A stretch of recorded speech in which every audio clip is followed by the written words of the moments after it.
Society operates on a quiet assumption about the people who teach economics, that they are the ultimate authorities on wealth creation and market dynamics.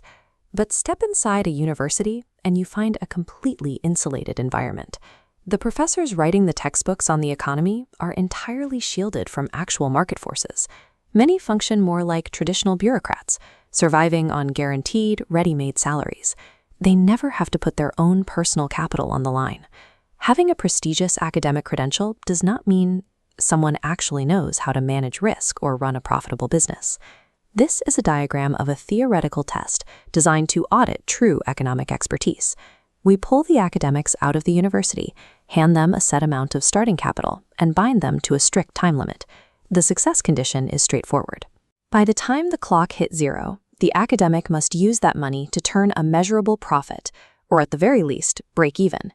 If they fail, operating at a loss means immediate termination. They are completely separated from the academic system. Removing the safety net of a guaranteed university salary forces them to demonstrate whether they actually understand the market, or if they only know how to talk about it. Place these same experts into an active, chaotic business environment, and the gaps in their expertise become obvious. Instead of adapting to live operational conditions, they fall back on memorized textbook repetitions and rigid formulas. Theoretical directives assume perfect compliance. They offer no instructions for what to do when an employee calls in sick, a supplier misses a deadline, or a sudden operational bottleneck stalls the entire line. When rigid academic frameworks collide with human unpredictability, workplace efficiency collapses.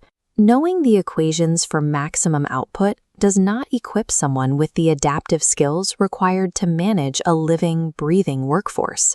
This is a profit and loss ledger, tracking revenues and expenses. The clean line represents expected growth, while actual revenue data points scatter chaotically below. The academics struggle to interpret these warning signals, having never navigated true financial jeopardy. Faced with an operational crisis, their primary instinct is to retreat into familiar territory, initiating circles of theoretical debate. They treat the problem like a pristine seminar topic, taking their time to discuss abstractions, while the business deteriorates rapidly around them.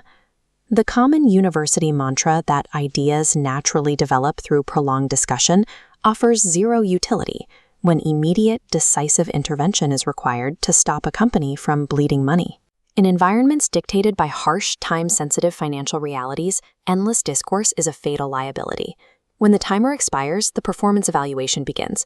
The failure condition is triggered, resulting in the immediate removal of the unsuccessful academics from their comfortable administrative positions. This diagram illustrates what we can call information bombardment, the mass production of academic theories and research papers that ultimately yield absolutely zero positive impact on daily life. The modern university system actively subsidizes this unproductive output, protecting it entirely from the consequences of the open market. Outside the campus walls, society has an urgent demand for actionable, practical knowledge, not discarded theories. Functional economic knowledge involves hands-on collaboration, tangible value creation, and measurable impact in the real market. We have to evaluate the difference between those who are paid to merely teach market dynamics and those who actually know how to survive executing them.